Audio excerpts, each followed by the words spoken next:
vous entendez sa voix, n'endurcissez pas votre cœur. Il est écrit dans la Bible, dans Apocalypse 3,20, « Voici, je me tiens à la porte et je frappe. Si quelqu'un entend ma voix, ouvre la porte, j'entrerai chez lui, je souperai avec lui et avec moi. » C'est le Seigneur Jésus qui parle. Il dit aussi, « Nous vous annonçons aujourd'hui la bonne nouvelle, car Dieu a tant aimé le monde qu'il a donné son Fils unique, afin que quiconque croit en lui ne périsse pas, mais qu'il ait la vie éternelle. » Et Jésus dit aussi, « Venez à moi, vous tous qui êtes fatigués et chargés, et je vous donnerai du repos. Prenez mon joug sur vous et recevez mes instructions, car je suis doux et humble de cœur, et vous trouverez du repos pour vos âmes, car mon joug est doux et mon fardeau est léger. » Dans Matthieu 11, 28. C'est avec ces versets bibliques merveilleux que nous vous accueillons ce dimanche matin. Nous vous souhaitons la bienvenue à toutes les personnes présentes ici dans cette salle. Nous souhaitons aussi la bienvenue aux personnes qui nous rejoignent ce matin via le site Média Évangile. Nous espérons que tout le monde se porte bien et que vous partagez aussi ce culte ce matin en communion par le Saint-Esprit. Nous rencontrons un petit problème technique ce matin pour diffuser les chants. Donc vous avez reçu des carnets. Et nous allons chanter ce premier chant ce dimanche matin, car nous sommes dans la joie de célébrer notre Seigneur Jésus. Le premier chant que nous allons chanter s'intitule « Jour de joie, jour de victoire ». Je vous propose que l'on se mette debout pour chanter ce chant.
Nous avons eu plusieurs activités cette semaine dans l'église, la réunion de prière, vendredi soir, comme tous les vendredis soirs à 19h30, mais aussi hier, une rencontre spéciale avec le club des ados.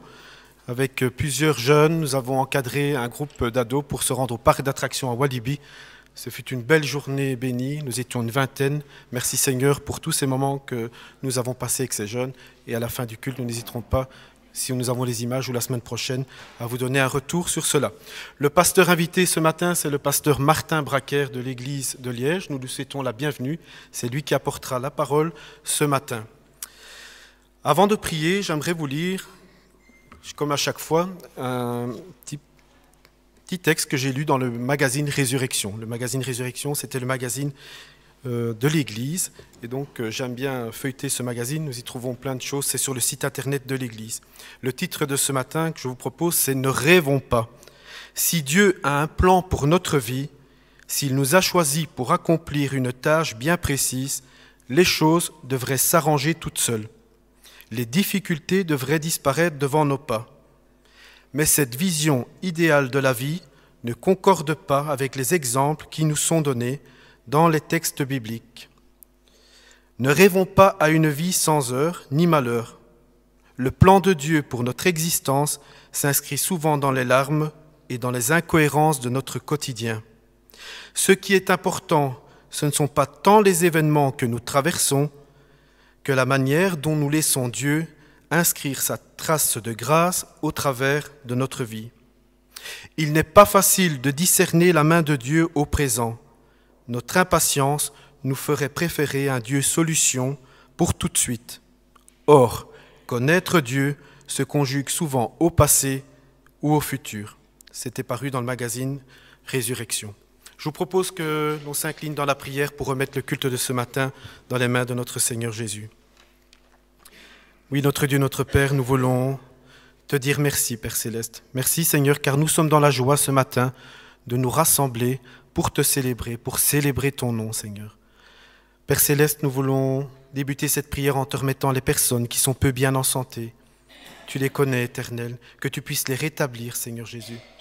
Te prions aussi, Seigneur, pour toutes les personnes de l'Église éternelle, les personnes qui sont présentes ce matin, d'autres qui auraient voulu nous joindre, mais pour des raisons que tu connais, Père Céleste, ne l'ont pas fait. Nous voulons aussi te les remettre entre tes mains. Éternel, nous voulons te remettre entre tes mains aussi le pasteur Martin Braquer qui ce matin va apporter ta parole, que celui-ci fasse de l'effet dans le cœur de chacun et dans le mien. Père Céleste, nous voulons te demander ta bénédiction aussi pour nos jeunes, nos enfants, nos ados, Père Céleste. Face à ce monde, Seigneur, où la tentation est grande, nous voulons te demander, Père Céleste, que tu les gardes les yeux rivés vers la croix. Te prions aussi pour les personnes de l'Église, nos personnes âgées, qui ont tant donné aussi pour l'Église, et maintenant elles sont affaiblies. Nous voulons aussi te les remettre entre tes mains, Éternel. Nous te prions pour l'Église, pour l'unité de l'Église, pour que l'amour règne dans l'Église, Éternel. Père Céleste, nous voulons aussi te remettre entre tes mains le pasteur Rubinon et sa famille ici présents, que tu le gardes, Seigneur, que tu le fortifies. Nous voulons aussi te remettre entre tes mains, Seigneur, la relève avec le pasteur Yves Duchesne qui arrive bientôt dans notre communauté. Nous voulons aussi te le remettre entre tes mains, lui et toute sa famille. Père Céleste, nous voulons te prier pour toutes les personnes qui ce matin œuvrent pour que ton culte soit possible, les musiciens, l'accueil, l'équipe sonoprojection, Père Céleste, les personnes qui viennent entretenir le bâtiment, l'école du dimanche, la garderie qui prennent soin de nos enfants. Éternel, chaque personne a une place importante à tes yeux. Nous voulons te demander aussi ta bénédiction pour les églises éternelles qui ce matin aussi par milliers se rassemblent. Merci de nous donner encore cette liberté de permettre de te louer, de te célébrer. Nous pensons aussi, comme chaque dimanche, aux chrétiens persécutés qui, eux, doivent se cacher pour se rassembler, pour te célébrer. Nous voulons aussi te les remettre entre tes mains. Éternel, nous voulons te demander aussi, Seigneur, ta bénédiction sur le futur, les activités de l'Église éternelle. Que tu diriges toutes choses, Père Céleste, et que toute la gloire éternelle te revienne. Nous voulons aussi te dire merci pour ton Fils Jésus, merci pour la croix, merci pour la mort de ton Fils Jésus, mais aussi sa résurrection, car notre Sauveur est vivant, éternel. Que toute la gloire encore ce matin te revienne, dans le puissant nom de Jésus, notre Sauveur. Amen. Je vous propose, avant de laisser la place au pasteur Braquer, une lecture dans la Bible.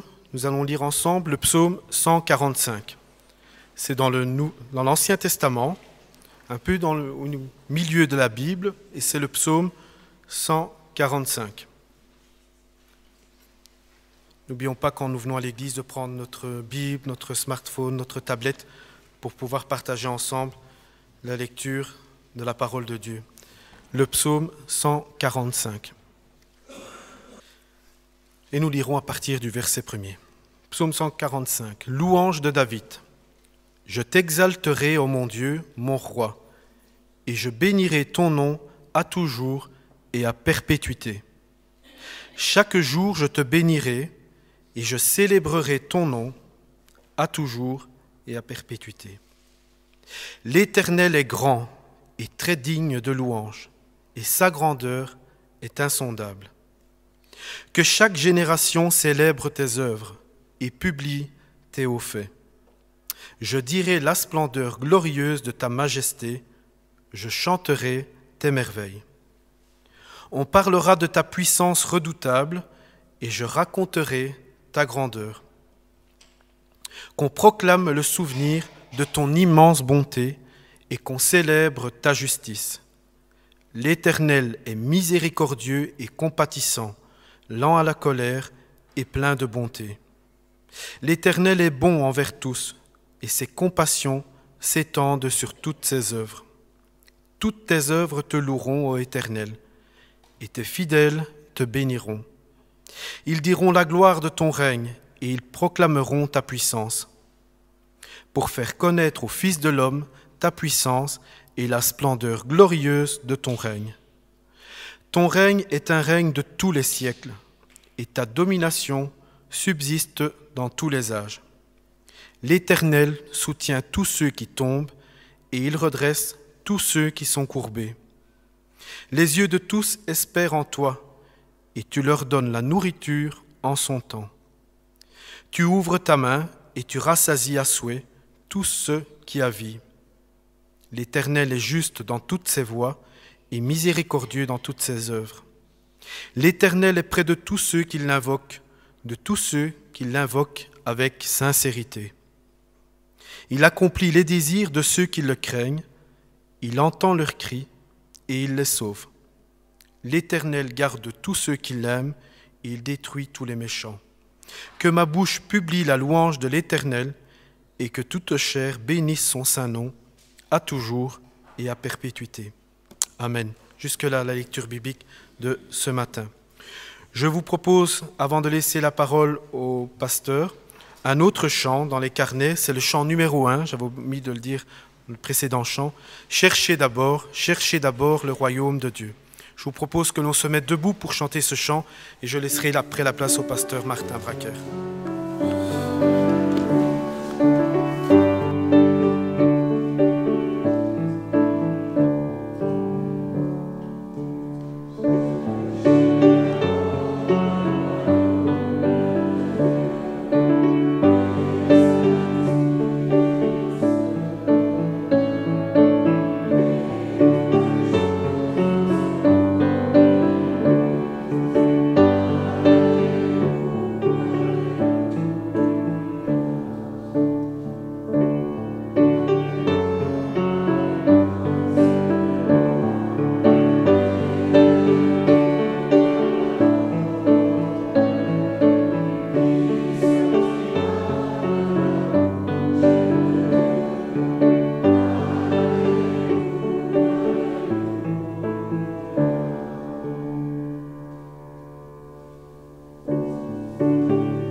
De démarrer par un mot dans la prière.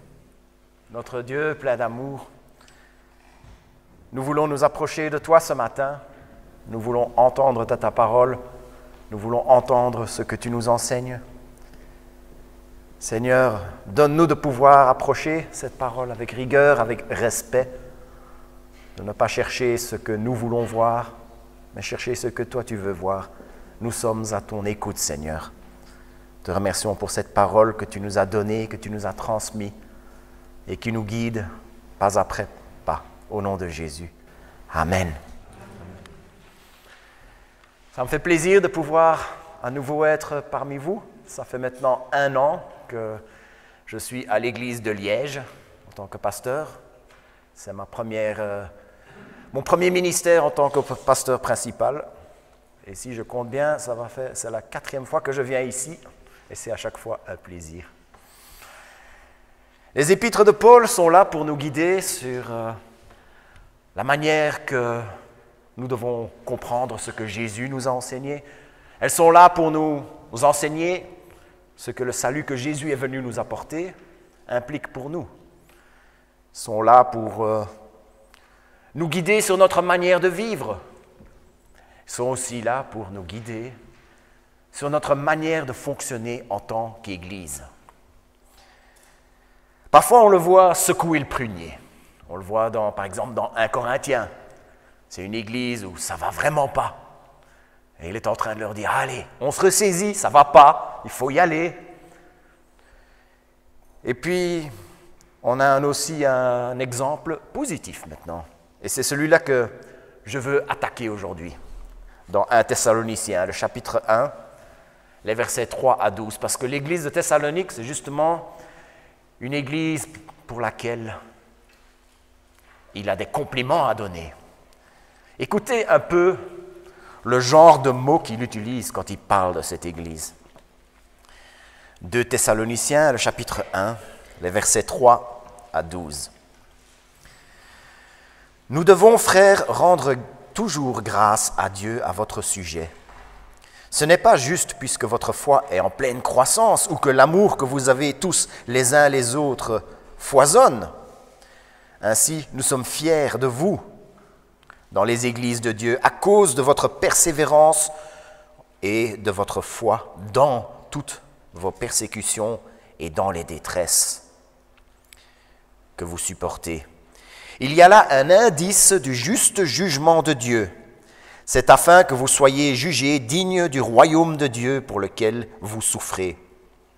Il est vrai qu'il est juste de la part de Dieu de rendre de la détresse à ceux qui vous causent de la détresse et de vous donner, à vous qui êtes dans la détresse, du repos avec nous, lorsque le Seigneur se révélera du ciel avec ses anges puissants, dans un feu flamboyant pour faire justice contre ceux qui ne connaissent pas Dieu et ceux qui n'obéissent pas à la bonne nouvelle de notre Seigneur Jésus-Christ.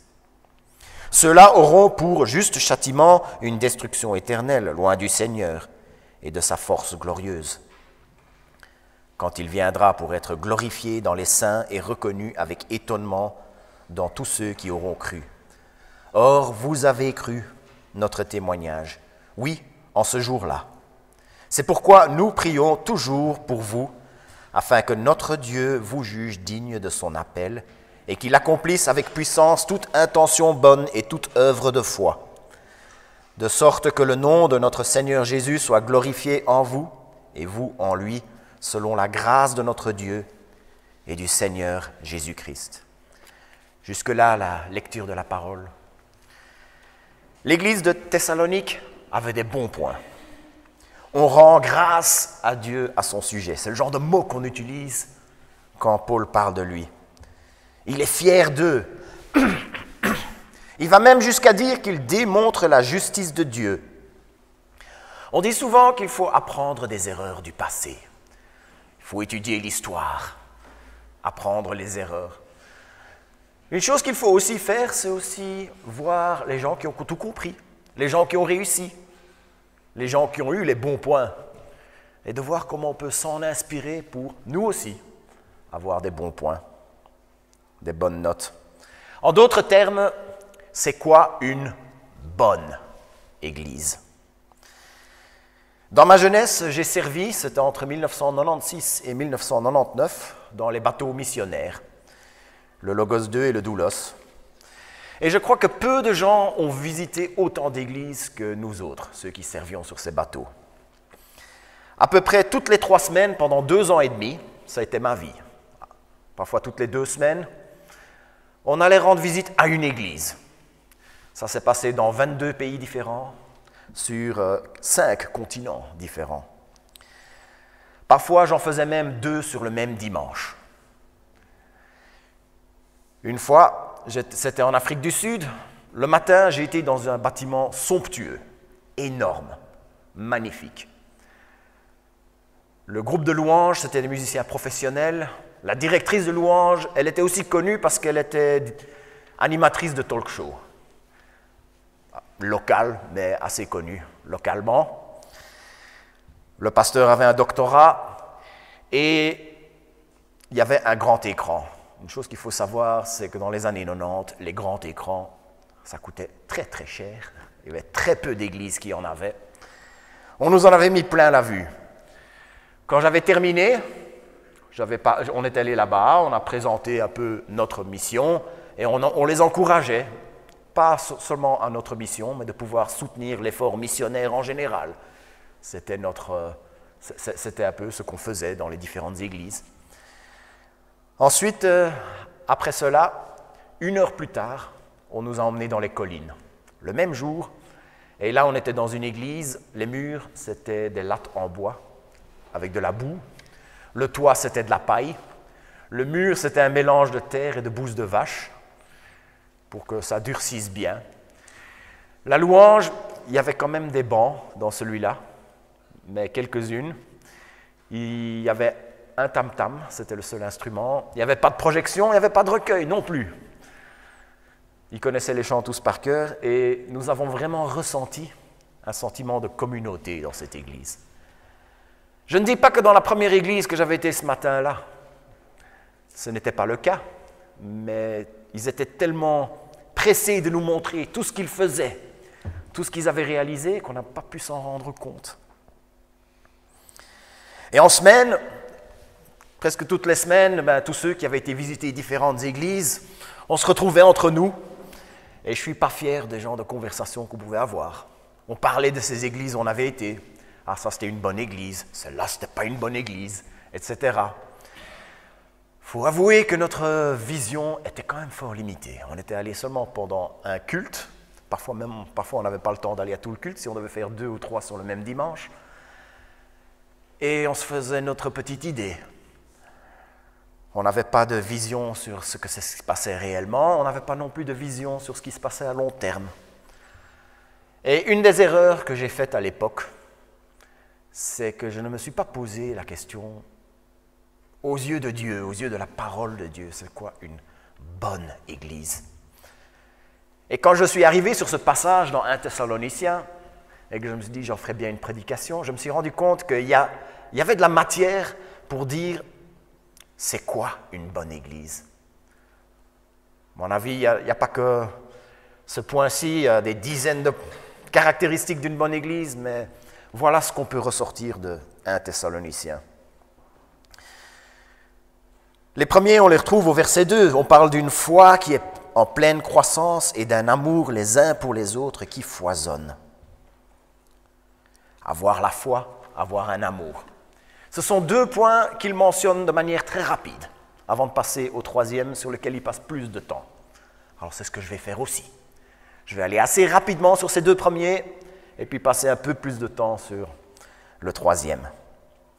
La foi en pleine croissance. Avoir la foi, c'est une chose, mais une foi qui progresse, c'est un sujet de joie. Ne soyez jamais satisfait du point où vous en êtes. Dites-vous toujours, je pourrais encore faire mieux. Avoir une attitude de gamer peut-être, se dire, je vais chercher le next level. Avoir la foi, c'est bien, mais une foi qui progresse, c'est un sujet de joie. Cherchez mieux à connaître Dieu et à sa parole. Cherchez de plus en plus, jour après jour, à ressembler de plus en plus à Jésus. Cherchez à avoir des vies victorieuses sur le péché dans votre vie de tous les jours. Et cherchez de plus en plus à lui faire confiance. Si on veut être une bonne église selon ce critère-là, eh bien, il faut que toutes les personnes qui viennent chauffer les bancs de l'église tous les dimanches ne fassent pas que de chauffer les bancs. Il faut être en train de progresser. J'ai appris qu'il y a un nouveau pasteur, Yves Duchesne, qui va démarrer très bientôt, le mois prochain. Et le pasteur, il a un rôle à jouer là-dedans, je veux bien l'admettre. Le pasteur, il va devoir vous inspirer pour cela, vous donner de l'élan pour cela, vous donner des balises pour pouvoir le faire. Je veux bien l'admettre à 5%. Les 95% qui restent, c'est à vous de vous examiner vous-même et de vous mettre au travail. Ensuite, le 2e critère d'une bonne église, très rapidement, un amour qui foisonne. Faire grâce comme Dieu nous a fait grâce. Pardonner. Considérer l'autre comme supérieur à nous-mêmes. Souffrir les uns avec les autres. Si un membre du corps souffre, les autres souffrent avec lui. Et puis être dans la joie les uns avec les autres. Si un membre du corps est dans la joie, que tous soient dans la joie. Le pasteur, est-ce qu'il a un devoir là-dedans aussi? C'est la même chose. Donner de l'élan, vous inspirer à cela, vous donner des balises pour pouvoir le faire. Je veux bien l'admettre à 5%. Les 95% qui restent, c'est à vous de vous examiner vous-même et de vous mettre au travail. Ensuite arrive le 3e critère. Et c'est le critère sur lequel il passe une bonne partie du chapitre. Et c'est ce que je vais faire aussi. Une bonne église, c'est une église qui résiste. À Thessalonique, tout n'était pas rose. Ils avaient pas mal de difficultés, mais ils tenaient bon. Et c'est pour ça qu'ils reçoivent un compliment de la part de l'apôtre Paul. Et c'est pour cela que Paul est fier d'eux quand il va parler d'eux dans les autres églises de la région. Chez eux, tout n'était pas rose. Littéralement, on peut dire que c'est une église qui reste malgré tout. C'est une église qui attend patiemment. Ils ne se laissent pas ébranler, ils tiennent bon.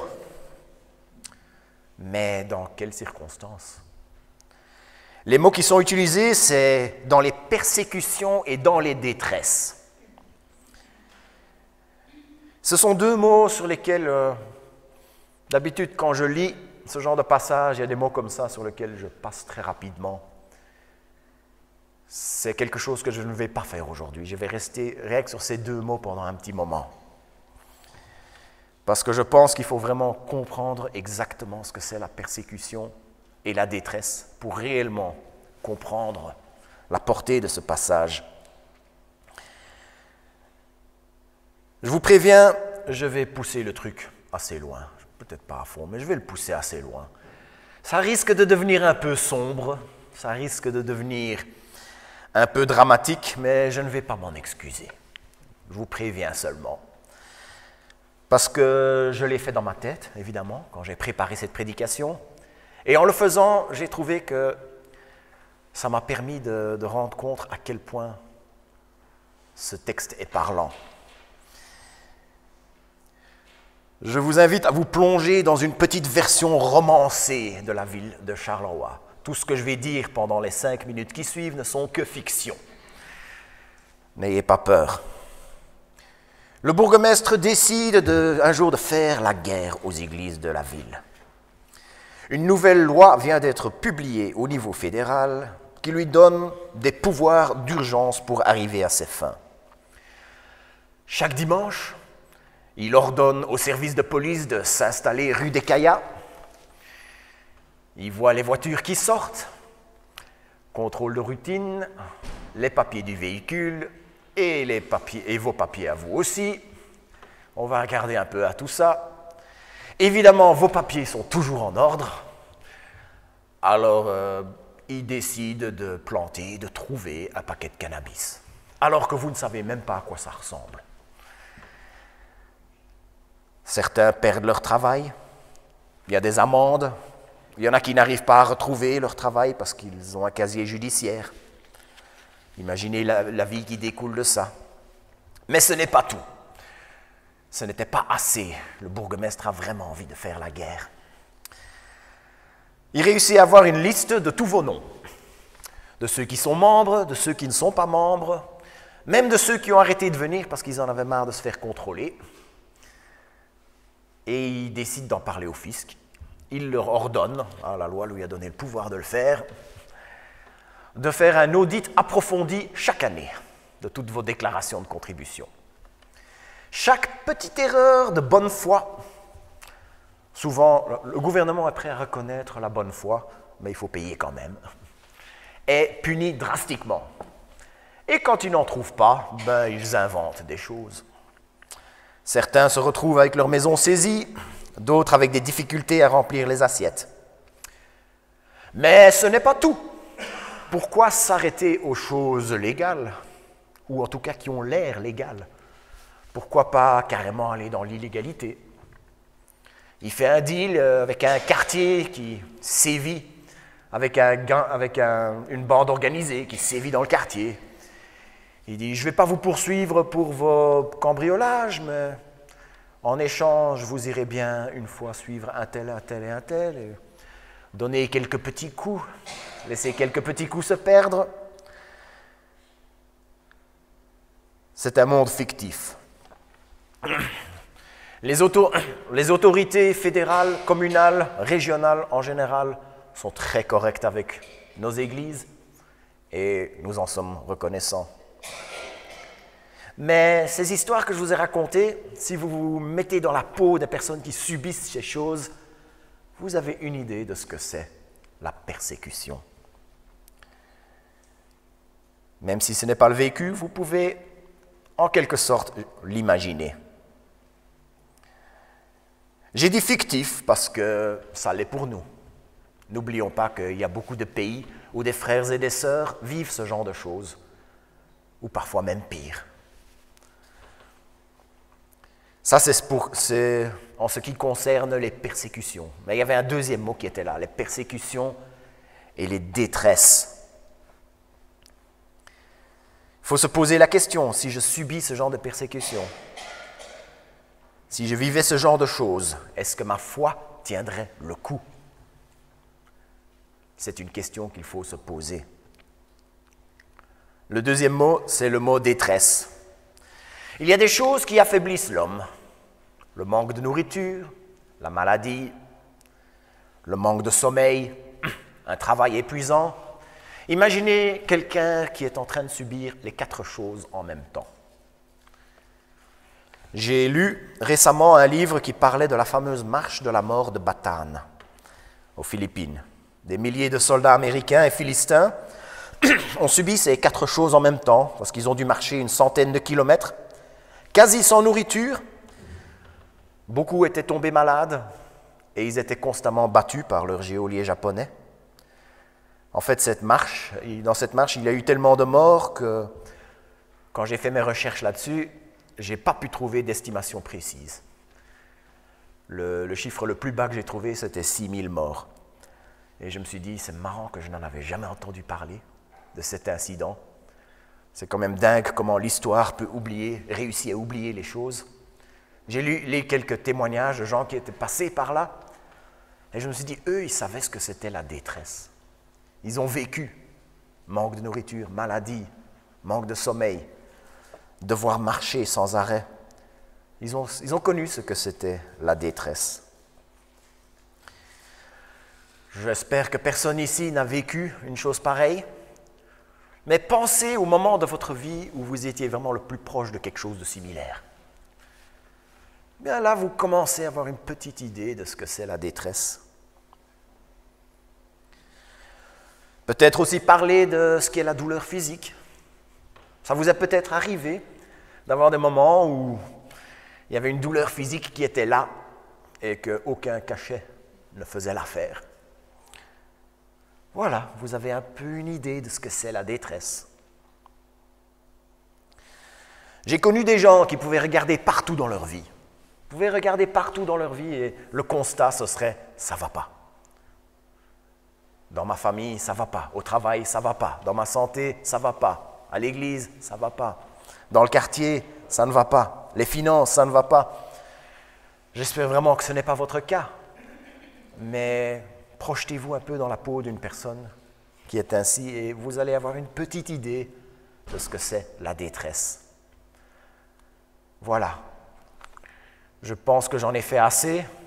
J'ai assez peint le tableau de ce que c'est la persécution et la détresse. Mais le compliment que Paul est en train de faire à Thessalonique ici, ce sont des gens qui vivent ce genre de choses et qui, malgré ça, ont une foi qui reste forte, une foi qui tient le coup. Une bonne église, c'est une église constituée de gens qui ont ce genre de foi-là.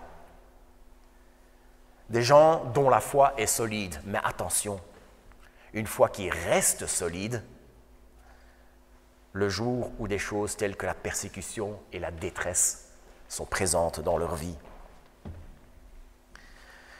La semaine passée, j'ai monté une petite palissade de 4 mètres, parce que tous les gens de la rue pouvaient nous voir quand on était sur notre terrasse. Ce n'était pas très agréable. J'ai monté une palissade, ce genre de truc en plastique renforcé avec des poteaux et on glisse des espèces de planches dedans. Je peux vous dire, il y avait une photo, mais ce n'est pas grave. Elle est belle et elle est droite. Aujourd'hui, elle est belle et elle est droite. Mais le jour où il y aura des vents à 120 km/h, il faudra qu'elle reste belle, il faudra qu'elle reste droite. Si un jour où il y a une tempête, que cette palissade part de travers, s'envole, s'écroule, en fait, ce n'est pas une palissade. Ce n'est rien de plus qu'un paravent. un paravent qui m'a coûté bien cher. C'est la même chose. Si notre foi est belle, notre foi est droite, c'est bien. Mais si le jour où il y a une tempête, des persécutions, des détresses qui arrivent, si on n'est plus droit, si la foi n'est plus belle, ben en fait, on peut dire qu'en fait, ce n'était pas une foi. Pensez peut-être à la parabole du semeur.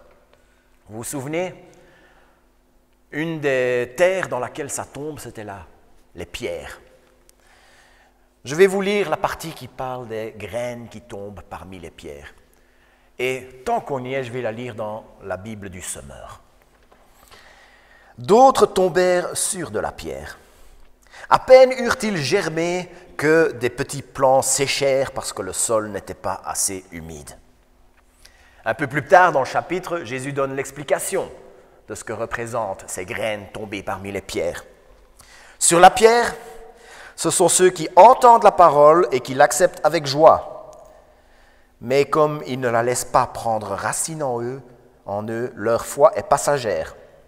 Lorsque survient l'épreuve, ils abandonnent tout. Il parle d'une foi passagère. La foi passagère, ça existe. Je pense que c'est plutôt une façon de parler. Une foi passagère, en fait, ce n'est pas vraiment la foi. Si la musique est bonne, si l'église est grande, si le pasteur est chaud, mais que la foi n'est que passagère, malheureusement, on ne peut pas dire que c'est une bonne église.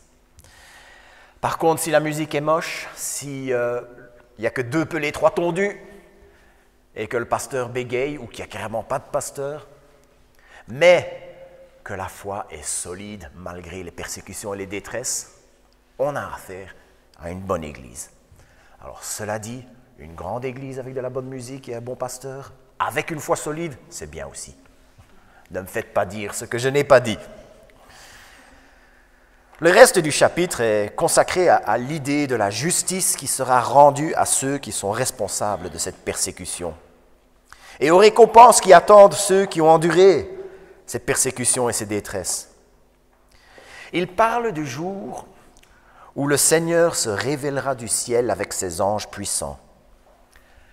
Quand Jésus est venu sur la terre, on peut dire que quelque part il était caché.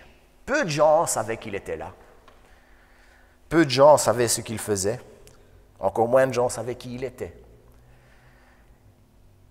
Et quand il est venu apporter un royaume, quand son ministère a commencé, le royaume est arrivé. Quand il est mort sur la croix, quand il a racheté nos péchés, quand il est ressuscité pour montrer qu'il était plus fort que la mort, pour prouver qu'il était Dieu et qu'il était capable de nous racheter de nos péchés, en faisant ça, ce royaume était acquis pour nous. Toute personne se tournant vers lui pouvait entrer dans ce royaume. Le royaume est là. Mais, d'une certaine manière, on peut dire que le royaume est encore caché. Toute personne qui aurait envie de dire que le royaume n'est pas là, quelqu'un qui voudrait nier le royaume, il peut encore le faire. Mais un jour viendra quand ce ne sera pas possible, quand ce ne sera plus possible. Un jour, ce royaume sera visible et personne ne pourra le nier. C'est le jour, pour utiliser les mots qui sont dans 2 Thessaloniciens, c'est le jour où le Seigneur Jésus se révélera du ciel. Tous le verront, et ce jour-là, c'est une promesse. Malheureusement, ceux qui ont été responsables des persécutions, ceux qui ont causé des détresses, c'est eux qui subiront des détresses. Il y aura un châtiment pour eux, ils seront châtiés d'un châtiment éternel. Il rendra de la détresse à ceux qui ont causé des détresses. Mais ceux dont la foi a résisté, malgré les persécutions, les détresses, ils connaîtront le doux repos et ça va faire du bien. Alors pourquoi se mettre en colère contre Dieu quand les choses ne se passent pas bien, quand nous vivons des choses qui nous font mal? quand le monde nous attaque? Pourquoi se mettre en colère contre Dieu quand on sait qu'il a promis un jour de rendre justice et que ce jour-là, nous connaîtrons le repos et ça va faire du bien? La fin de ce chapitre est une prière et c'est la prière que nous pouvons faire. Je ne vous ai pas dit aujourd'hui comment rendre votre foi forte. Pour commencer, faisons cette prière. Cette prière que Paul fait à la fin de ce chapitre. Il prie pour que Dieu nous juge dignes de son appel et qu'il accomplisse avec puissance toute intention bonne et toute œuvre de foi. La prière que nous devons faire, que Dieu nous juge dignes de son appel et qu'il accomplisse avec puissance toute intention bonne et toute œuvre de foi. Et la dernière phrase de ce chapitre est en fait assez surprenante. Mais elle décrit bien une personne qui a traversé des persécutions, qui a traversé des épreuves et qui en ressort non seulement avec une foi intacte, mais avec une foi renforcée. De sorte que le nom de notre Seigneur Jésus soit glorifié en vous, et vous en lui selon la grâce de notre Dieu et du Seigneur Jésus-Christ. Alors vous vous rendez compte? Le nom de Dieu glorifié en nous, ce privilège que nous avons de pouvoir glorifier Dieu en nous, par une foi qui résiste. Et puis alors la deuxième partie de cette phrase est encore plus surprenante. C'est que nous sommes glorifiés en lui. Nous, glorifiés. On parle toujours de l'humilité dans nos églises. Et à raison, l'humilité est une chose essentielle dans notre vie de tous les jours et dans notre vie de chrétien. Mais il y a aussi des raisons pourquoi nous serons glorifiés. C'est passif, c'est pas nous qui nous glorifions. C'est quelqu'un qui nous glorifie, c'est Dieu qui nous glorifie puisque nous avons tenu notre foi et resté solides malgré les difficultés. Nous sommes glorifiés en lui. Et bien évidemment, et ça transparaît aussi dans ce chapitre, et ce sera le mot de la fin, évidemment tout le mérite lui revient, puisque ça se termine par ce mot-ci, selon la grâce de notre Dieu et du Seigneur Jésus-Christ. Prions. Seigneur notre Dieu, je veux te remettre chaque personne ici, chacun avec son histoire, chacun avec ses souffrances, chacun avec ses difficultés, ses douleurs. Seigneur, je vais bien évidemment prier pour que tu puisses les accompagner, les consoler, leur rendre tes forces. Mais Seigneur, je veux surtout prier pour que tu accomplisses avec puissance toute œuvre bonne et toute intention bonne dans leur vie, pour que, malgré l'épreuve, malgré la détresse, leur foi reste solide et que cette foi partagée puisse faire de cette église une église comme celle de Thessalonique, une église dont on peut être fier, une église pour laquelle on rend grâce à Dieu. Seigneur, c'est ma prière pour chaque personne ici. Seigneur, pour que cette foi, si elle est faible, pour qu'elle devienne forte. Cette foi, si elle est forte, pour qu'elle devienne encore plus forte jour après jour. Et que l'amour foisonne. Et nous te remercions parce que tout cela a été rendu possible par ton Fils à la croix, par ta résurrection et par ta grâce en nous. Au nom de Jésus. Amen.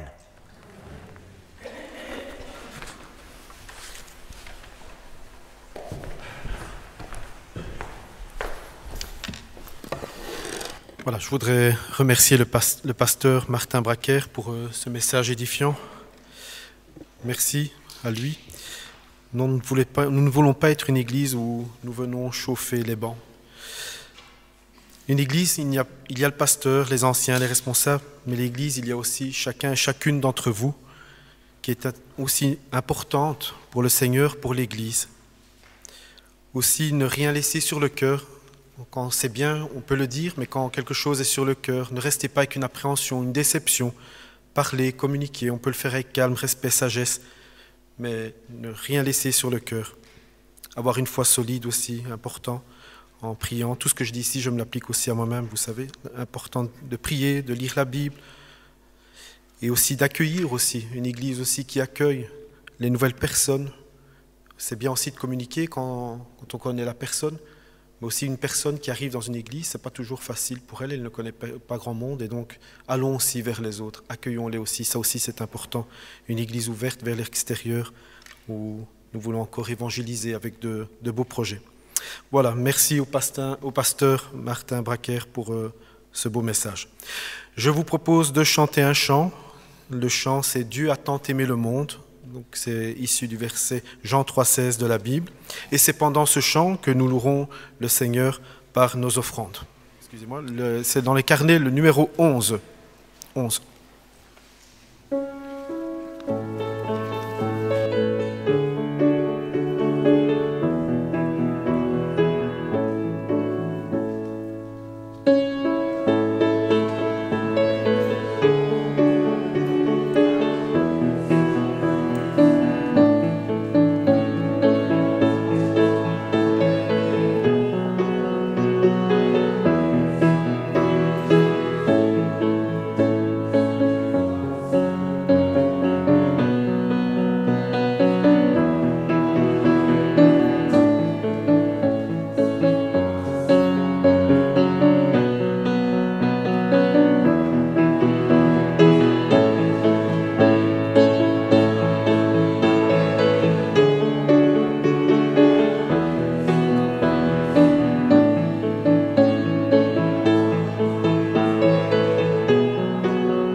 C'est notre frère André qui remettra les offrandes de ce matin dans le nom du Seigneur Jésus.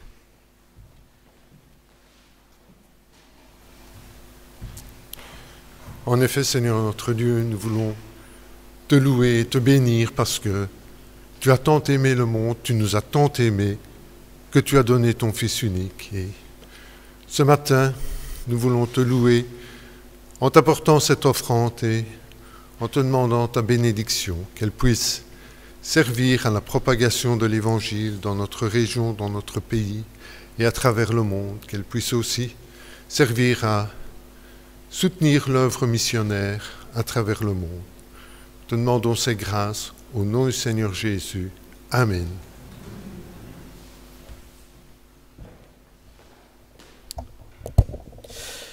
Avant de prendre le repas de la Sainte Seine, j'aimerais vous lire quelques versets dans 1 Corinthiens 12, à partir du verset 23. « Car j'ai reçu du Seigneur, c'est l'apôtre Paul qui parle, ce que je vous ai enseigné, c'est que le Seigneur Jésus, dans la nuit où il fut livré, prit du pain, et après avoir rendu grâce, le rompit et dit, « Prenez, mangez, ceci est mon corps qui est rompu pour vous. Faites ceci en mémoire de moi. » De même, après avoir soupé, il prit la coupe et dit, « Cette coupe est la nouvelle alliance en mon sang. Faites ceci en mémoire de moi, toutes les fois que vous en boirez. Car toutes les fois que vous mangez ce pain et que vous buvez de cette coupe, vous annoncez la mort du Seigneur jusqu'à ce qu'il vienne. C'est pourquoi celui qui mangera le pain ou boira la coupe du Seigneur indignement sera coupable envers le corps et le sang du Seigneur. Que chacun donc s'éprouve soi-même, et qu'ainsi il mange du pain et boive de la coupe. Car celui qui mange et boit sans discerner le corps du Seigneur, mange et boit un jugement contre lui-même. » Avant de prendre ce repas, je vous invite chacune d'entre nous à se placer devant le Seigneur un petit moment, car le Seigneur a lui seul le pouvoir de sonder les cœurs.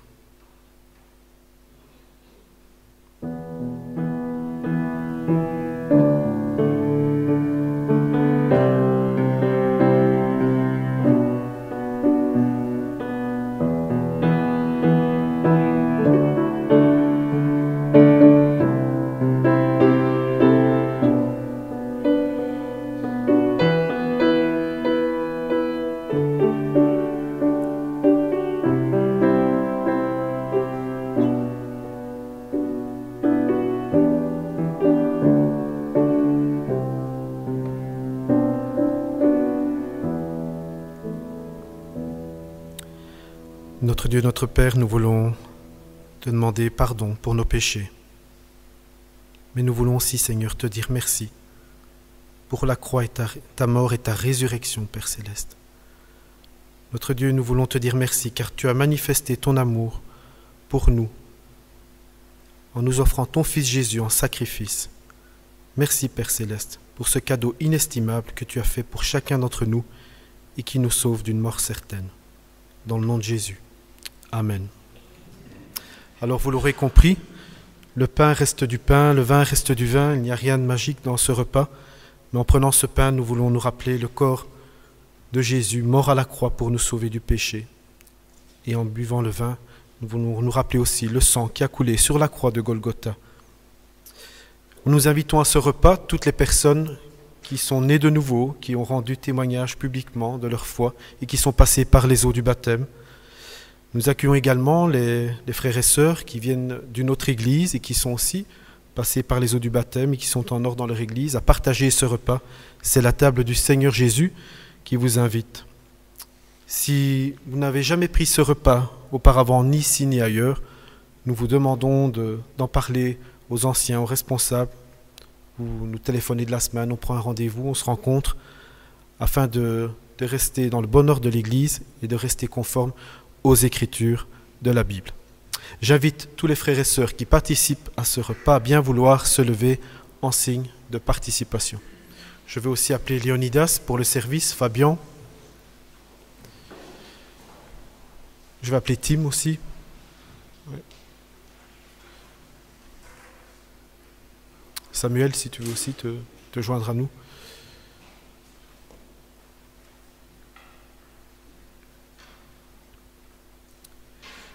Je vais demander à Fabien de prier pour le pain que nous allons manger et je vais demander à Léonidas de prier pour le vin que nous boirons. Seigneur Jésus, nous voulons te louer pour ton amour, cet amour qui a été concrétisé par ton sacrifice à la croix. Aide-nous, Seigneur, à vivre notre foi et à vivre comme tu nous as appelés à le faire au quotidien. Aide-nous à te mettre à la première place dans nos vies, Seigneur. Amen.